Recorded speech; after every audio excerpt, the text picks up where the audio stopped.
The Virtual Conference Live Talks is the brainchild of Dov Ben-Yaakov-Kurtzman. It was initially developed as an emergency education channel to help professionals and general public manage their emotional and psychological response to the pandemic of 2020 by hosting the world's leading psychologists, researchers, and authors, and providing a platform for Nano Live workshops. It is now expanded into becoming a showcase for people to share their work and ideas in order to educate and inspire us to follow our own personal paths of value. Now please welcome your host, Dov Ben-Yaakov-Kurtzman. Wow. Hello and welcome back to the Virtual Conference Live Talks. Myself, Dov Ben-Yaakov-Kurtzman. And it's been a while. We've had a whole series of ACT leading personalities from all over the world. Basically, as the introduction said, due to the pandemic of 2020. And now we're kind of moving into a different stage in this 2020 drama. And I thought that I had actually been around most of the ACT personalities until I came across very recently another amazing ACT personality. Nikita or Nick Kotlarov, and he is an ACT psychologist, ACT psychotherapist, a coach. In fact, he has so many different qualifications that I'll actually, as I always do, let them introduce themselves. But in his website, for instance, he has an amazing list of memberships of organizations. In talking to him and trying to get to know him before this interview, I discovered also that, he's a man who has come from different places. He's Russian, he's got Israeli connection, Australian. And I find always that is fascinating because it enriches the person, and he's bringing things from all sorts of different places. And going through also the treatment interests of his, we have lots of things in common, especially when it comes to psychosis and schizophrenia, where I was trained originally. And, it's always a pleasure for me to meet somebody new. And as soon as that happens, I want to bring them to you, because that's basically what this is all about, is trying to introduce you as much as possible to new people and new interests. Okay, so without further ado, enough of me talking. Let's bring Nick in from the green room and meet him. So, hello, Nick. Hi, Dov. It's lovely to be here. Thank you for having me on the show. Wonderful. Well, already we've got comments coming in. Norman Evans from Canada says, great to have the virtual conference back. And yeah, and you're leading that into a new era where we are just now. And we'll get to that in a minute. But for people who don't know you or are not familiar with your work, just in a second, this is not a regular podcast where we kind of just talk, and this is more of an experiential kind of nano workshop, as I called it. But just to give people a kind of a round picture of who's talking to them, just give us who you are.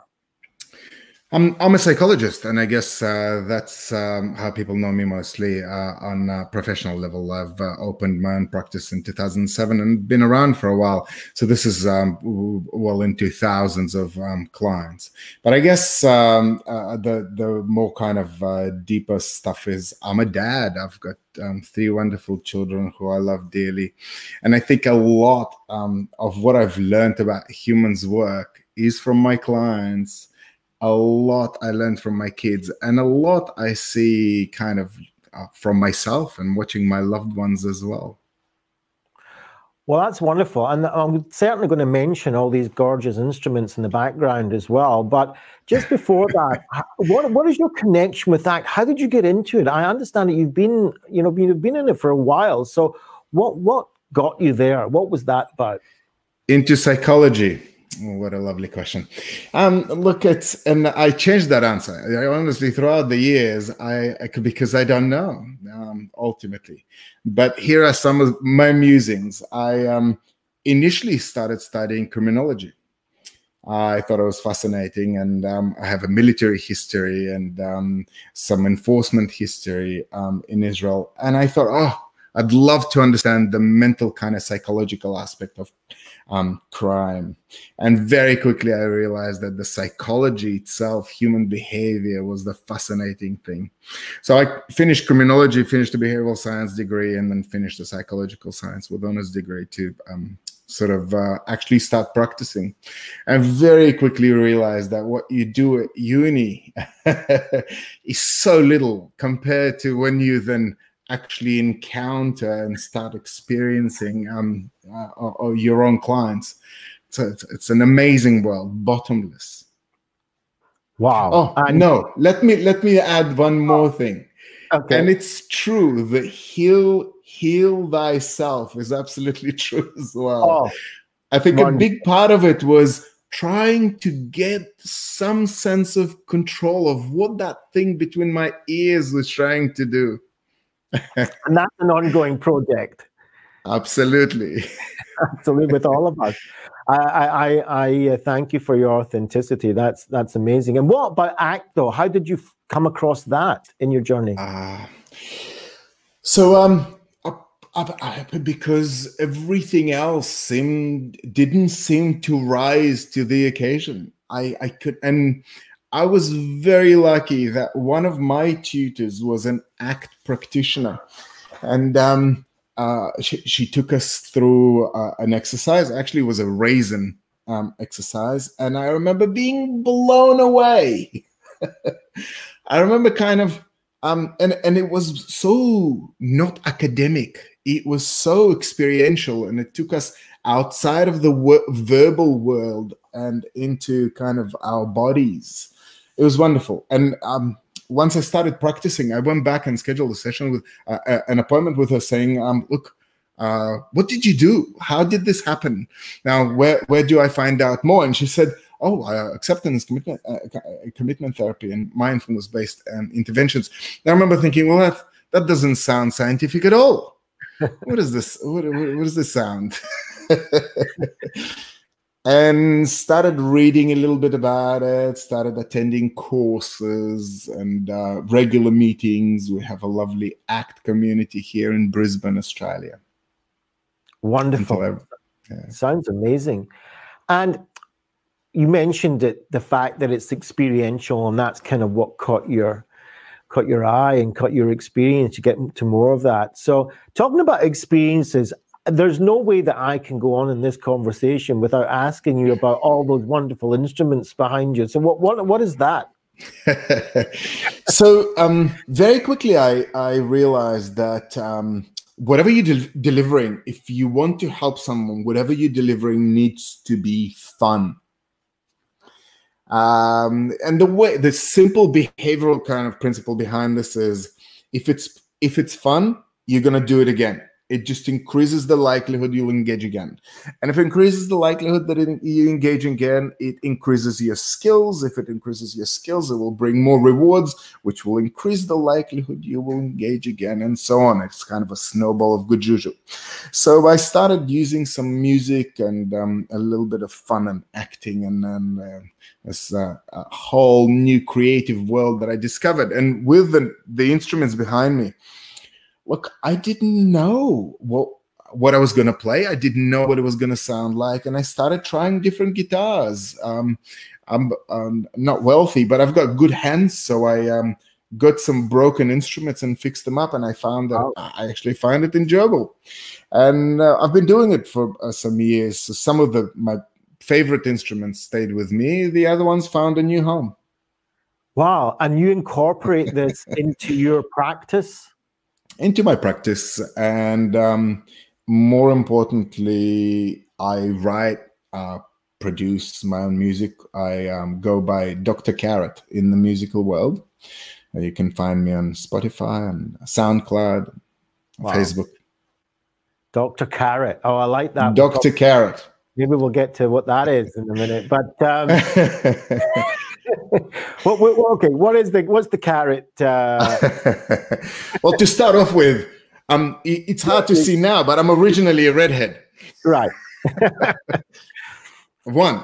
Two, I do believe in the power of carrots over sticks, meaning rewards over punishments. Again, wonderful.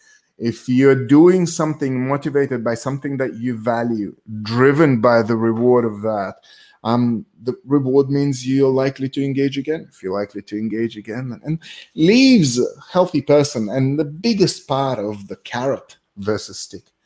Look, sticks work without a doubt. And if you're anything like me and you send the wrong email, there's this sense of and that visceral kind of fear that comes from history of maybe punishments, of reprimand, of kind of punitive sort of motivation.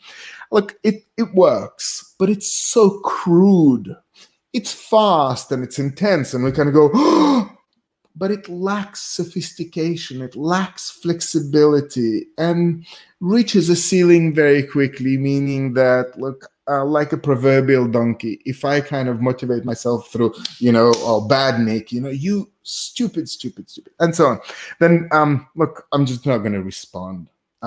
Leaves a very battered person. And the dearest part of that to me is that we can lose trust with ourselves. If I'm the guy who motivates myself with sticks, I can lose trust with me.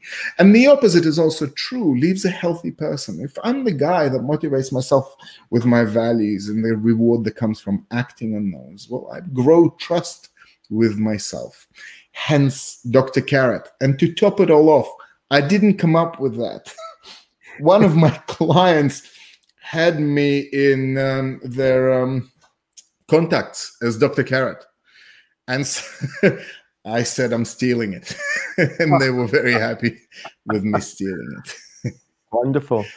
So again, Norman Evans coming in saying, I like the metaphor of sticks and carrots and Dr. Carrot. And I love it as well. And the whole idea of course, learning with more, fun and rewards. I see this all the time, there's a lot of people talk about, difficulty learning. Oh, I can't learn. I can't do this. And children, but then you see them with games.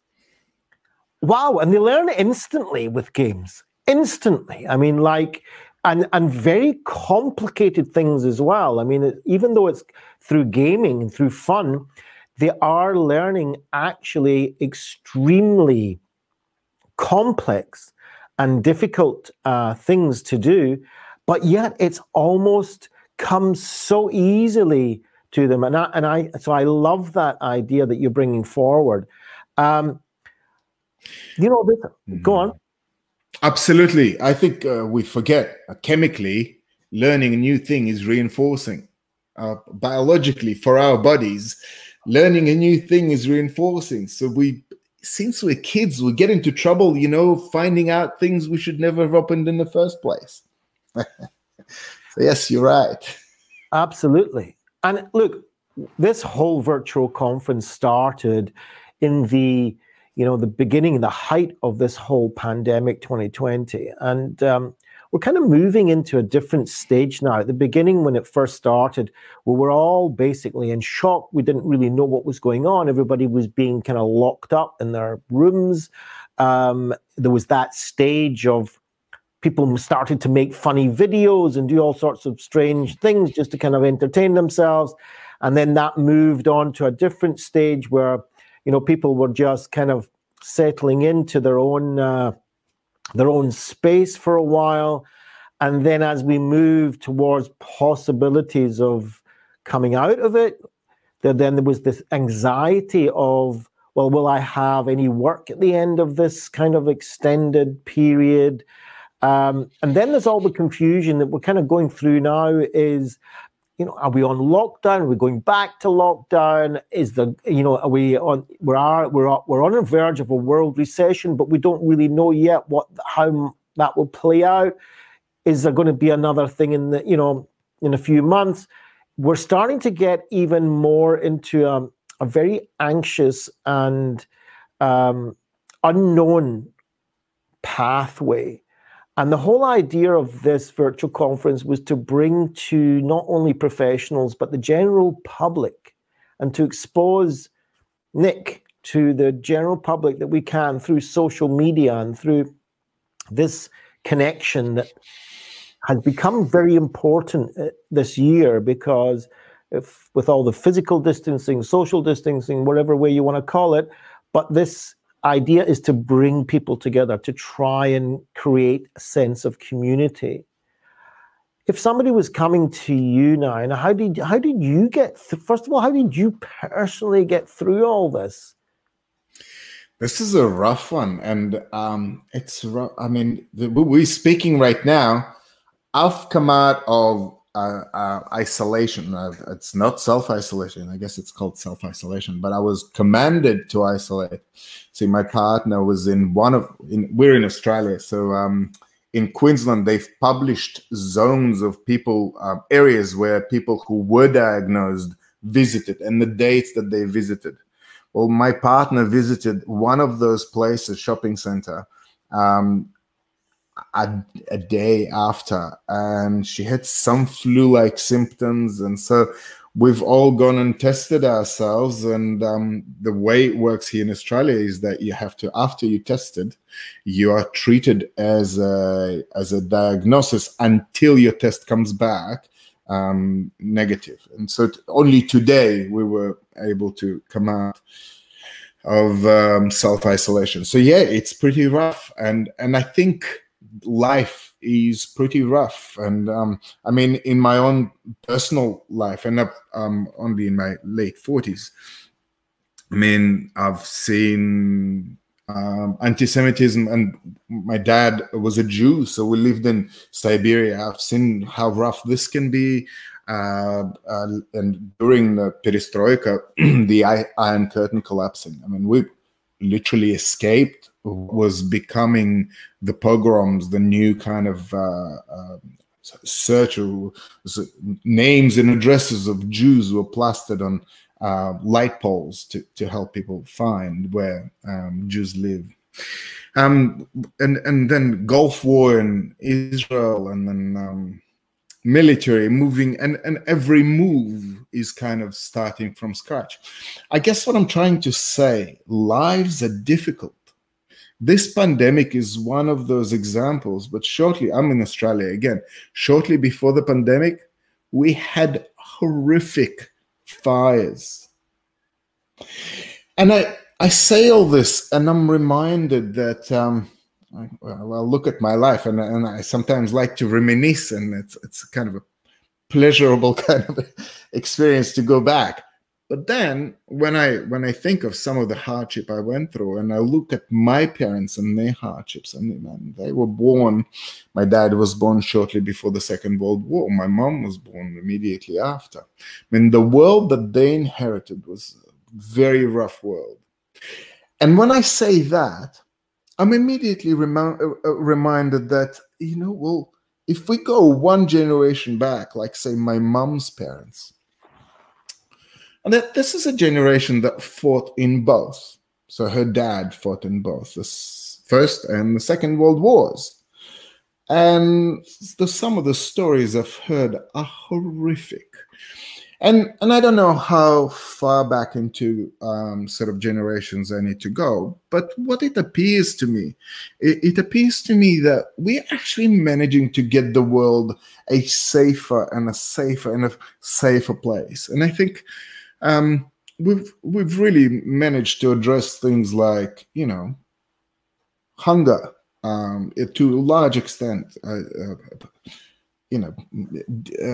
disease. I guess we all sitting, and I think most of us have faith that there's going to be a vaccine. There's some very serious efforts toward that. And war, I mean, the sort of conflict that we're experiencing these days compared to, Second World War wasn't that long ago, less than a century. And what I'm trying to say is it's a rough life. And whilst we're getting it better and better and better, there is still a very difficult experience. And I don't know how many of the people who are viewing this have witnessed birth. I mean, we are born through risks and pain. Many of us go to the hospital to mitigate some of the risks and pain. And then it goes on. I mean, if you think about youth and the powerlessness of youth, and then we lose that, and we lose youth, and we lose our innocence and become disillusioned. I guess we work hard, and life can give us sometimes things we didn't expect, we didn't want, and things that we wanted dearly and deeply may never come to us. And I think sorrow, anxieties, and fears seem to be the response that we can have when the world turns in a way that we didn't want. And to answer your question, I guess, Dov, yes, of course, people ask about it. And we're talking about anxieties during the pandemic. Yes. Yeah, absolutely. Wow. Amazing. You've mentioned just in your personal history there, a number of these kind of words that jump out, you know, Siberia. Wow. I love saying it. Right. I mean, that's like for people who, you know, grew up like myself, Siberia is like maybe still is, I really don't know, but it was like the world's or Russia's prison, right? That was it's a big prison. So I mean, I don't know really. Cold, extremely cold, and like, you know, in the middle of nowhere prison. But I understand people do live there. People do live there. There are a lot of people live there. Novosibirsk, the city where I grew up, Novosibirsk is the third largest city in Russia after Moscow and Leningrad. So it's not. We're not talking about some people living there. And yes, once upon a time it was kind of tucked away. But during the Second World War, what Russia did was take industry and academia and move it to Siberia to hide it from the front lines. So since kind of middle previous century, it's developed and grown quite significantly. But it's still cold. Oh, it gets very cold, yes. Yeah. So we've got this. You mentioned both world wars. You mentioned hunger. There's a lot living. It's not necessarily that things happen. That's just par for the course. Living has its difficulties. Living has its challenges from a day-to-day basis. It's not something unusual. It's actually more usual than not. Things happen. And we're still around as an entity, human beings. We're still here. Species, we're doing all right. And so there is some sort of resilience in there. But here we are at the beginning of a kind of a new paradigm almost, because this idea of hopefully there'll be some sort of solution for it. But as we are at the moment, we are basically trying to hide from it, if you like. We're trying to close ourselves off and hide from, which is, as we are beginning to realize, is not sustainable for a long time. And we have to, as you said, as we are born, we take risk, and risk has to come into it. We have to mitigate the risks, of course, but you can't get rid of the risks. And what are some of the ways that you would pass on to people watching this, that you use yourself, in order to mitigate these fears, these anxieties, these uncomfortable places that life puts us? So this is a complex question. Okay, let me see if I can do this. So I can't do this because there's two questions packed here. And so from what I understand, we are talking about risks which are kind of external. And if we talk about external risks and mitigating those, that's one thing, and a very important thing I find. But then there is another thing, and that's our own internal experiences, our own anxieties, our own sorrows, and our own kind of frustrations, and what goes into a basket we call pain. Now, pain is a fascinating thing that we can mix the two. We just took risks and pain and put them both, and we do that. And from what I understand, we're the only species who can treat our own internal experiences, our own pain, as a risk. And that's an interesting thing. So say if I have a risk in my world, a threat of some sort. Now my body is going to respond to that. I'm likely to freak out in some way. If I don't know, I have very few risks now, but let's say a burglar bursts into. So my body is likely to respond to that in some way, and some way usually falls into a crude but fast strategy of freeze, fight, flight, or fright. So fight, flight, freeze, fright. I pick freeze first because it seems to be the safest for us. Do less. Fight, flight, freeze, fright. Crude, not very sophisticated, but very fast. And let's call that freak out. And freaking out to in response to external events is very useful. An interesting thing is that we do bundle our internal experiences, our own freaking out, as a risk. We speak of stress killing us. We speak of our anxieties as symptoms. We speak of depression as a disease. And an interesting thing then happens. Well, I don't want pathology. I don't want disease. And I thank you very much. I don't want symptoms and so on and so forth. I don't want my stress to kill me. So now I'm stressed about stress. And we are the only species who can freak out about freaking out. Yeah. and that freaking out about freaking out, I think, and your comments would be welcome here, can sometimes be scarier. Absolutely. It's a closed cycle. It's in computer IT world, that's blue screen for you. Right. Yeah, blue screen. When anyone gets a blue screen, that's the most frightening thing, especially today. Yeah. Yeah, the scared about being scared is scarier than the real thing, it seems. And yet, who was it? I do believe it was Churchill who said, there is nothing to fear but fear itself. And the crowd goes wild. Except for Nick. Nick goes, wait, what? No, don't tell them that. How do we deal with that fear of fear then? What do you do practically? Let's get right down to nitty-gritty here, okay? Very good. Very good. What do you do practically? Now, the psychologist, the scientist in me goes, oh, very good. Let's look into, well, what's the problem here? And the scientist of me in me goes, well, the cycle is clearly the problem. Ah, yes, we're on the... No, wait. If the cycle is the problem, so now I'm freaking out about freaking out, and I'm also freaking out about the cycle. You just added. We just added another level of freaking out to what we're already freaking out about. I guess in a way, it seems like the more problem solving we involve in response to our problem solving, and freaking out is a very good problem solving strategy in response to threats, to things we don't want in the world.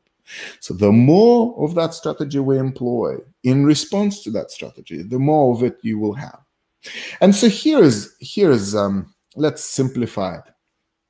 And I'm very cognizant that we're going into very academic kind of discussion right now. It's not at all experiential. Are you okay with that?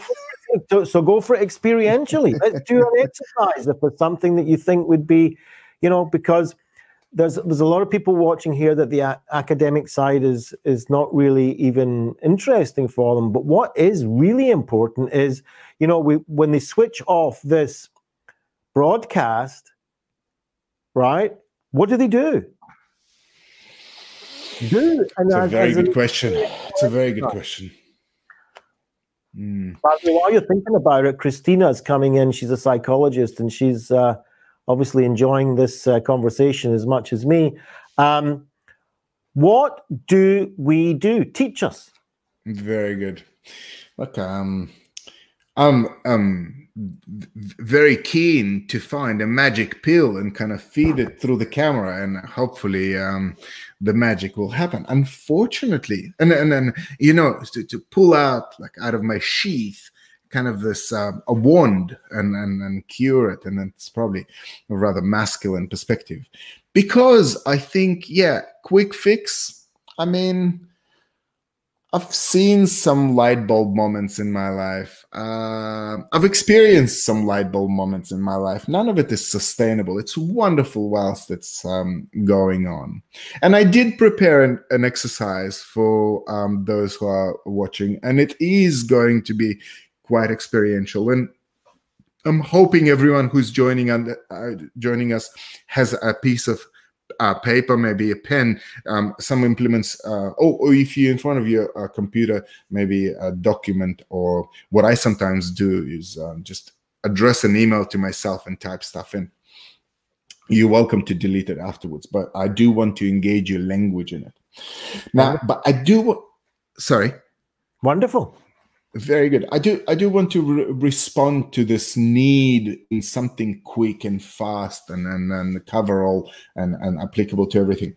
Look, it seems to me that fast, exciting things are quite destructive. And inside of me, there still lives this young boy who wants to, looks at a sledgehammer and looks at a wall and goes, ooh, it would be like, let's make a day out of it.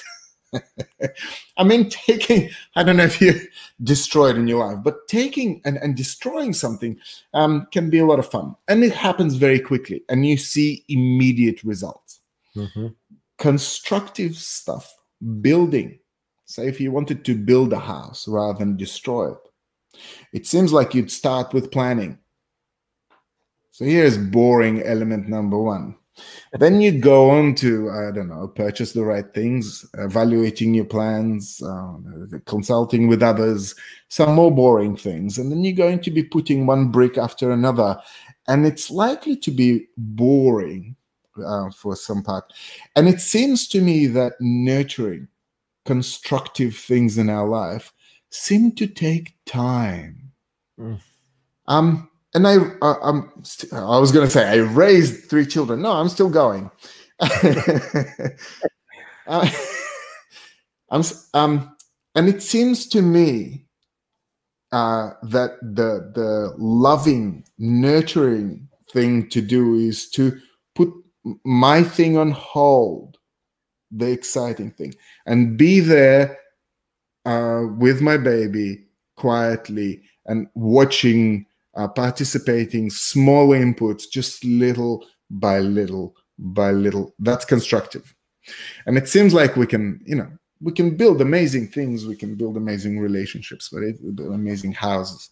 And it seems like it takes time, and it's amazing.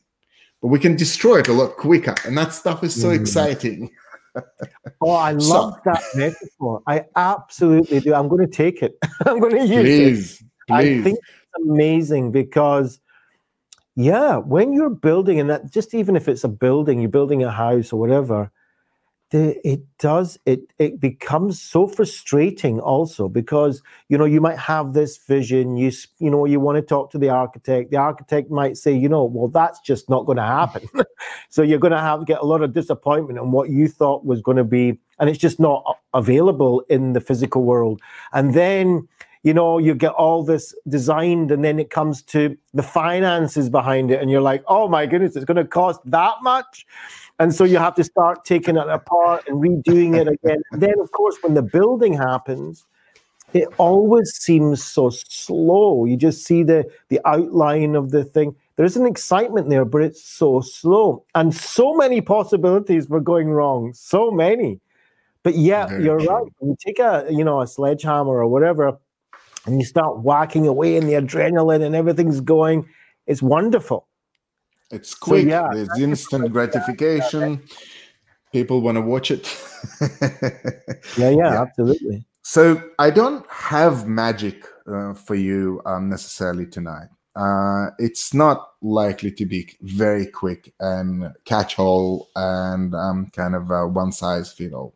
But I do want to take people through an experience, because I do believe that whilst academically, and that's how I was trained, it's fascinating. Human minds are amazing. It's to this day it excites me. But to actually take something out of it, we need to go through an experience.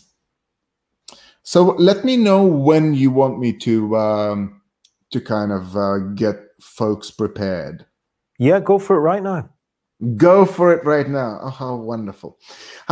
So I do hope that all of you at home, and Dov, if you would like to join me as well, Definitely. please feel free.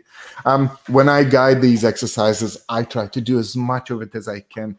And it comes kind of unites us. And we're kind of going to do something with your permission, of course, and something that is common, like our together thing that we will do.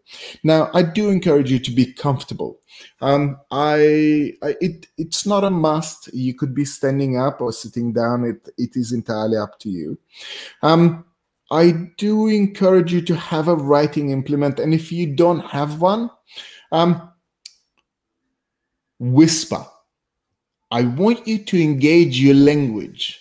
So I'll ask you kind of 3 questions. There will be 3 questions to which I will encourage you to use your language to utter some words to the sort of to answer my questions.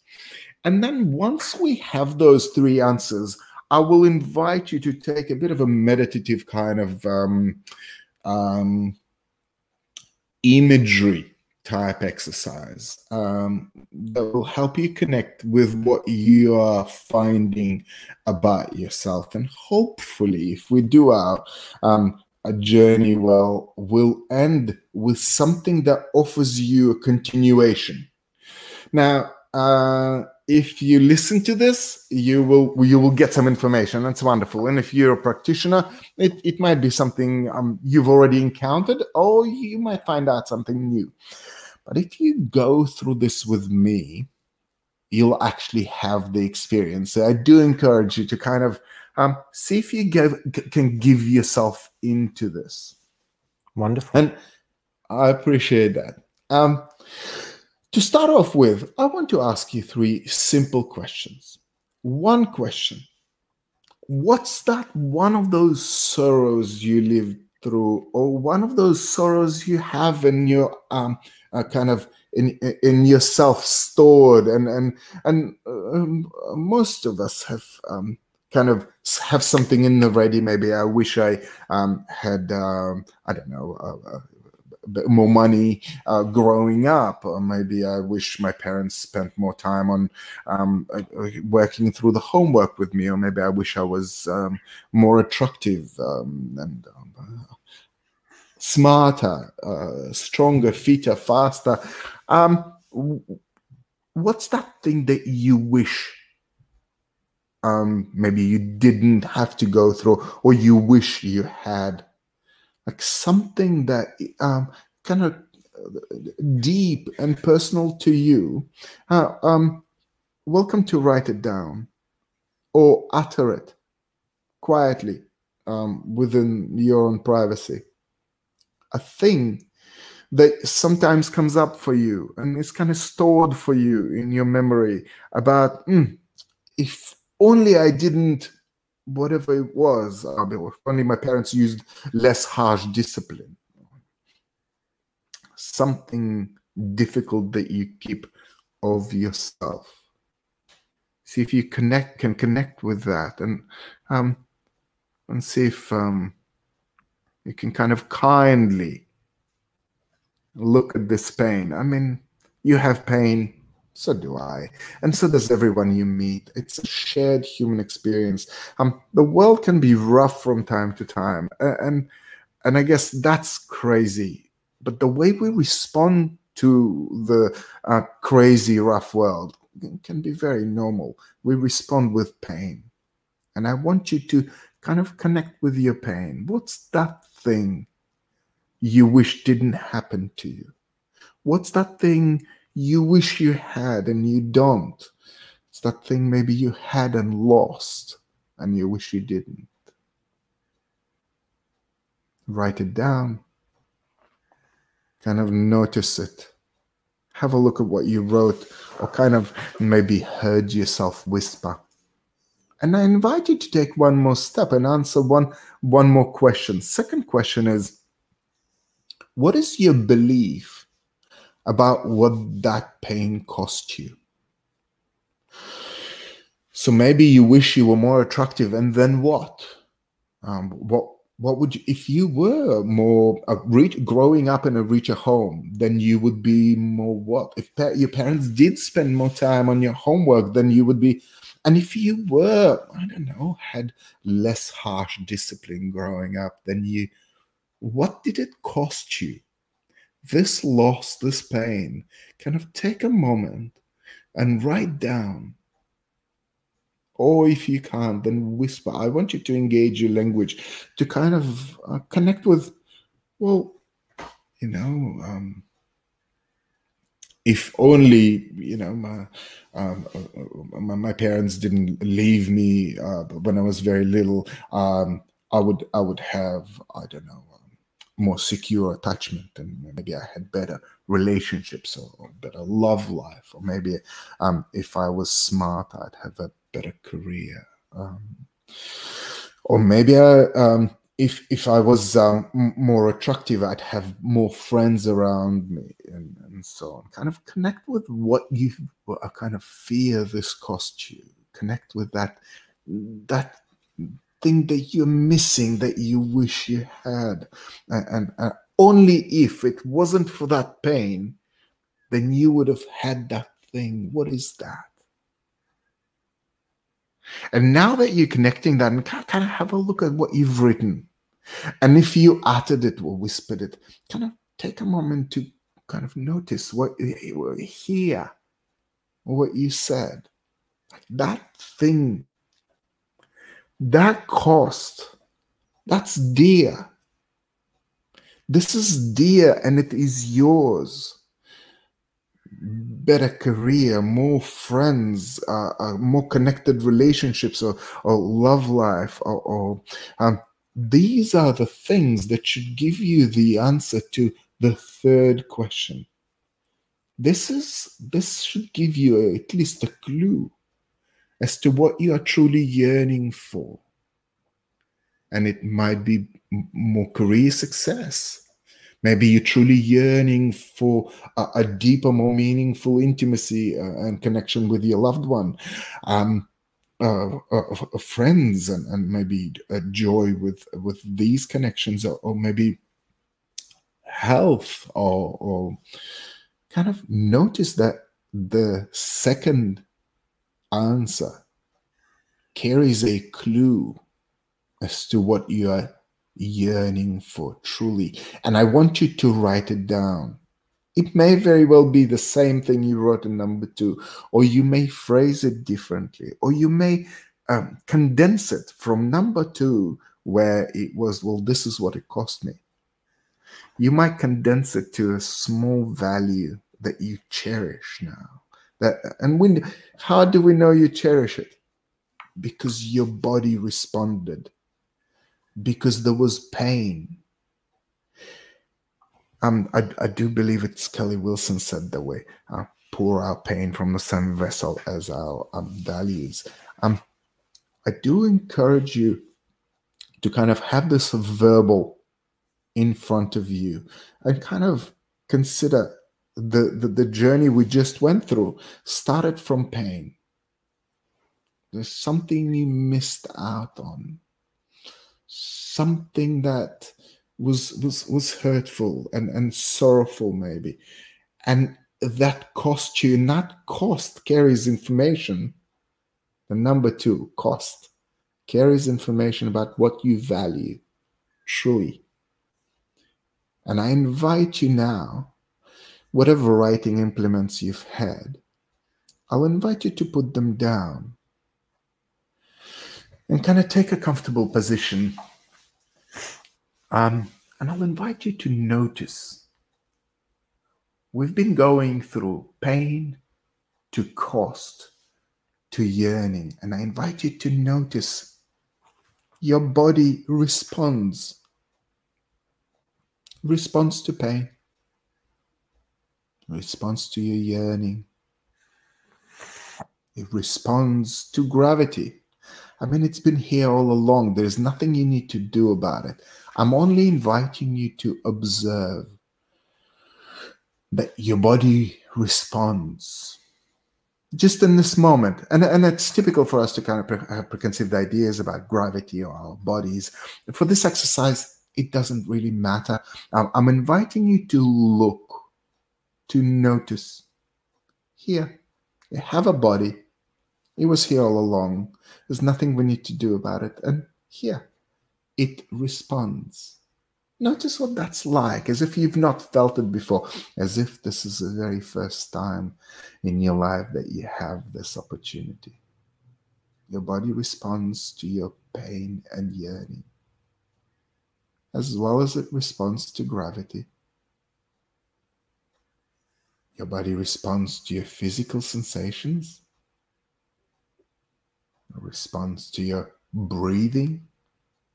It just is. There's nothing we need to do about it right now. You've been breathing this whole time. And what I'm inviting you to do is kind of notice. And do notice as if you've never breathed before, and as if it's the first time in your life that you have this opportunity. Kind of notice that the air rushes through your nostrils and past your sinuses and kind of down to your lungs. Notice that your physical body responds to that. There's nothing you need to do about that. It just is. Your body also responds to emotional experiences, responds to gravity, responds to physical sensations. And I do invite you to kind of approach it like you've never had physical sensations before. And let's take a moment, kind of notice everything that you can hear.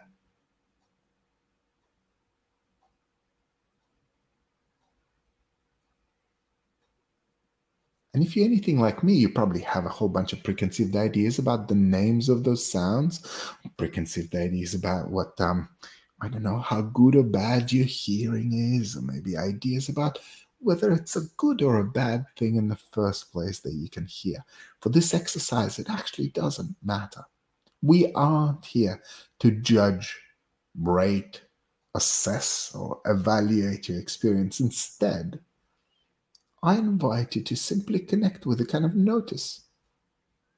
I can hear. Just in this moment, kind of notice as the sound kind of enters your ears, travels down your ear canal and contacts your eardrum. There's nothing we need to do about it. It just is. All I'm inviting you to do is to observe it. Just in this moment. And in this one. And in this one. And as you are curiously observing how your body responds to your senses, I invite you to notice that there is a part of you that remains available to observe. Notice that you can notice.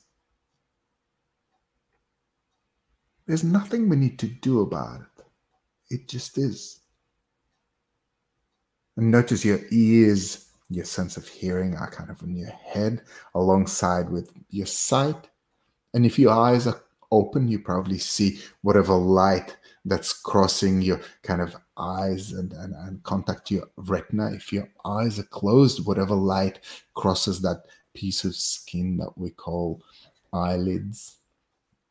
And notice what it's like to have sight. There's nothing you need to do about it. It just is.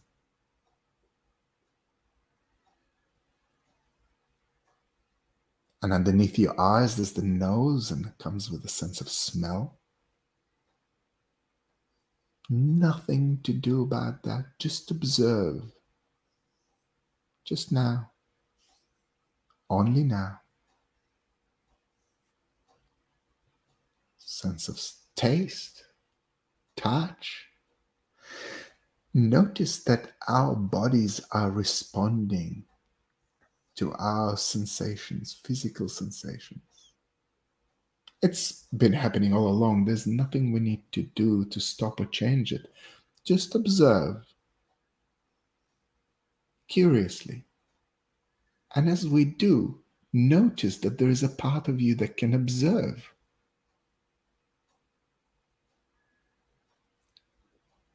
Notice your body responds to physical sensations. Yes. It also responds to gravity. Yeah. Also responds to breathing. And it responds to emotional experiences. I mean, you could be bored, or maybe you're curious. You might have an urge to finish this exercise, or craving to do something else, or maybe you have a deep sense of connection. I mean, chances are whatever you're experiencing emotionally is a complex combination of many different experiences, and rather than trying to label them, I invite you to notice, just observe, where are those experiences located, for example? I mean, they've been here all along. There's nothing we need to do to change, but can you notice, like, do you feel them all the way through the top of your head down to your toes? Or does it end somewhere? And if it ends, I mean, is it a clear boundary? Curiously, I'm inviting you to notice, and does your emotional experience have consistencies? Gas-like, solid-like, or fluid-like experience? Just in this moment, without having to do anything about it, we are curiously observing what it's like for our bodies to respond to our emotional experiences without having to assess or label, without having to do. We are just noticing. And as you do, I invite you to notice that there is a part of you that can notice.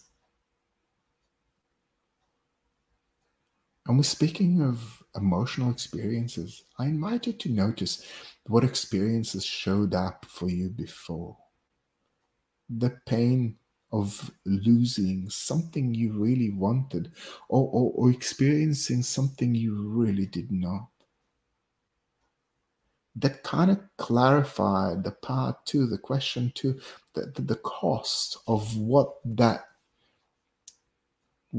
cost you, and kind of crystallized a little bit. Well, there is a value in it, and this yearning, this value, it's yours, it's deep. It's kind of our desires for, be it careers or relationships, be it better parenting, or being funner with friends. Kind of notice that desire inside of you that you found out through questions 1, 2, and then in 3.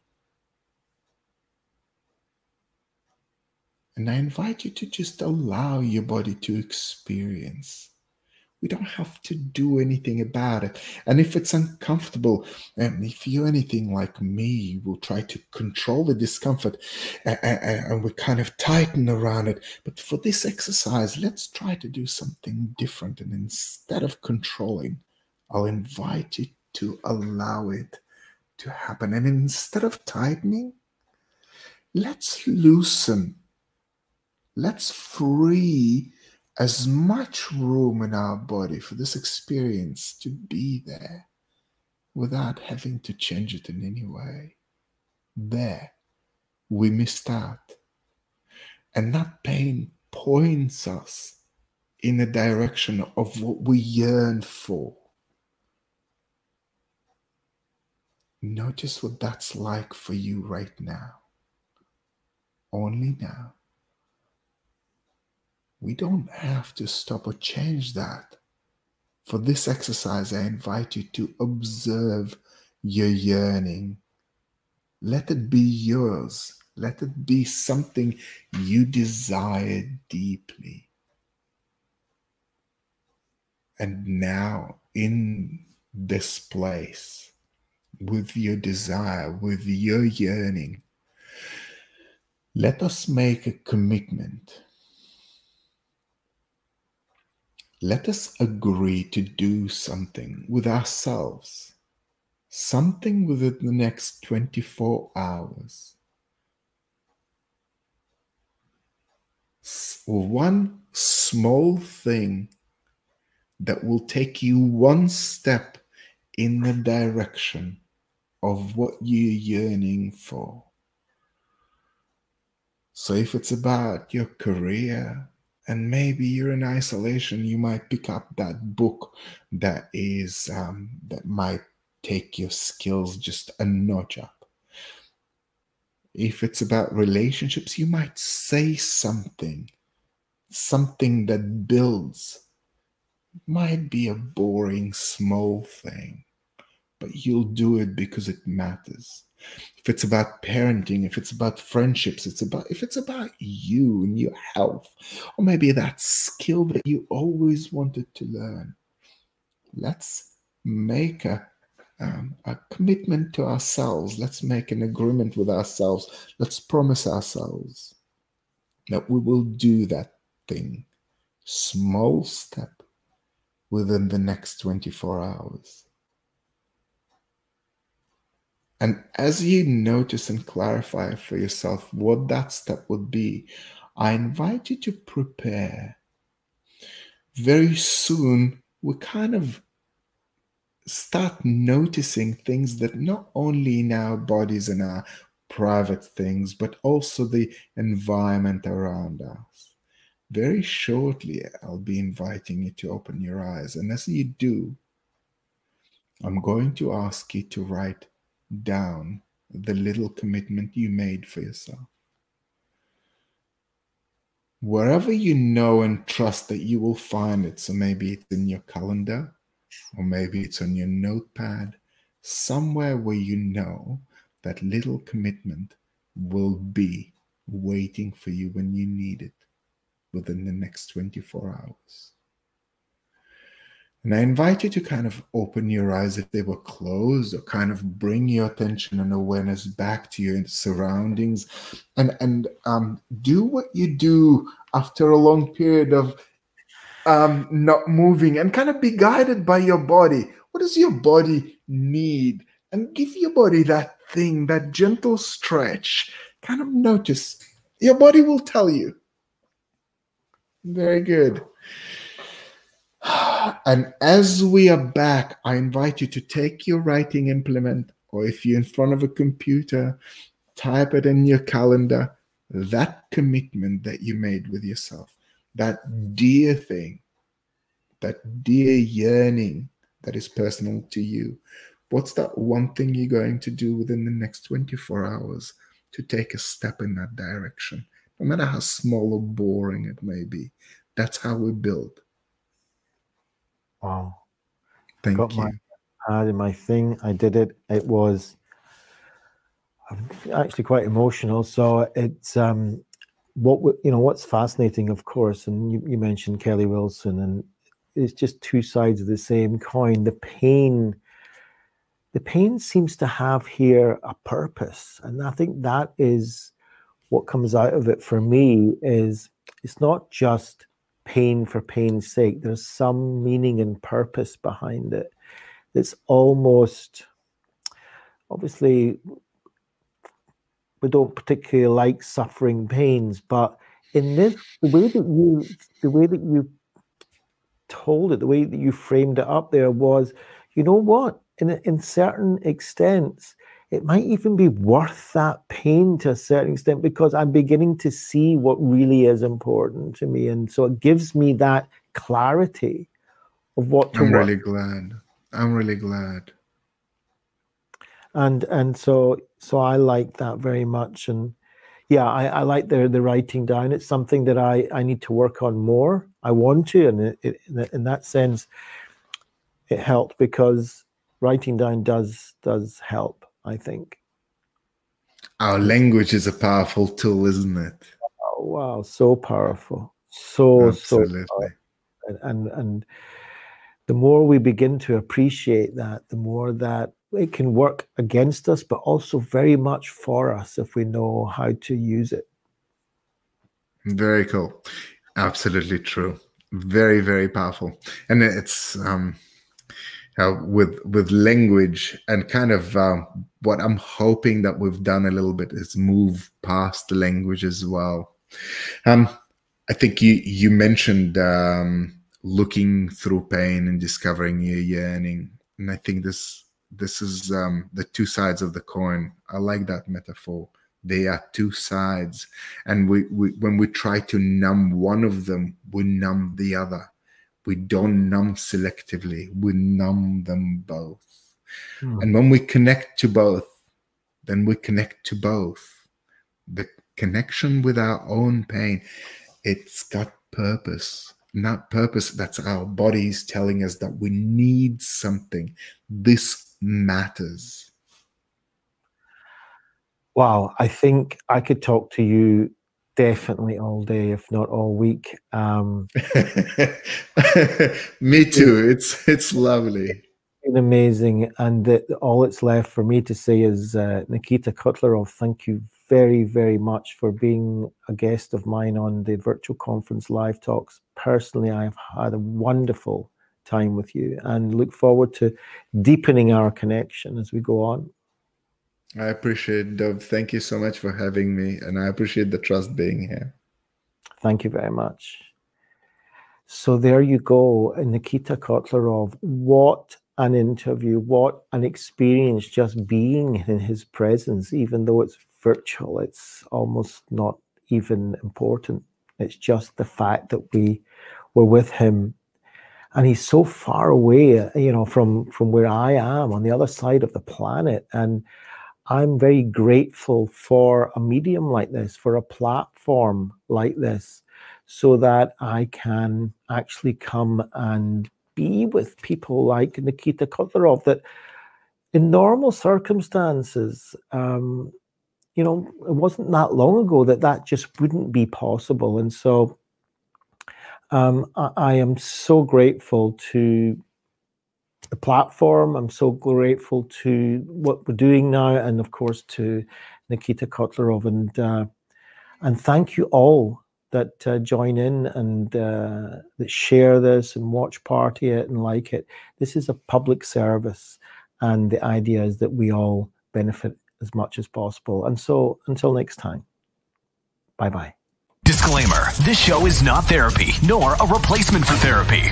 Should you wish to inquire about therapy, counseling, life, or executive coaching, please contact Dov Benyakov-Kurtzman at factcpfa@gmail.com. factcpfa@gmail.com. Dov Benyakov-Kurtzman is a highly experienced psychotherapist, executive business coach, and author of the book, Mind Over Terror. 3 weeks, 2 cities, 1 mission. With over 10,000 hours of experience and academic degrees in government, law, clinical social work, and a postgraduate diploma in psychiatry with distinction, Dov has the background to help you. He's also available for public speaking and corporate training.